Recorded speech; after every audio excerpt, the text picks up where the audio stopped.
Are you worried that artificial intelligence will eventually replace all jobs and make people redundant? It's a scary thought, but that's not accurate. In truth, technology and humans have been working side by side for decades, from machinery used in agriculture to the fourth industrial revolution.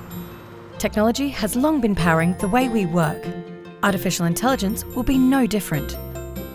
Implement it correctly, and it has the capacity to work with humans, not instead of or against them. Think chatbots and virtual assistants to help with customer service. Or using AI to interpret your data and extract valuable insight. Imagine a radiologist overwhelmed with X-rays and CT scans. Thanks to AI assistance, this can be done much faster, with human supervision only required when complicated cases arise.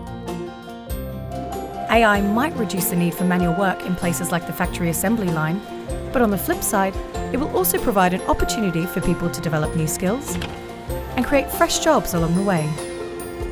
Ultimately, AI is about finding a way to allow people and machines to work together in harmony.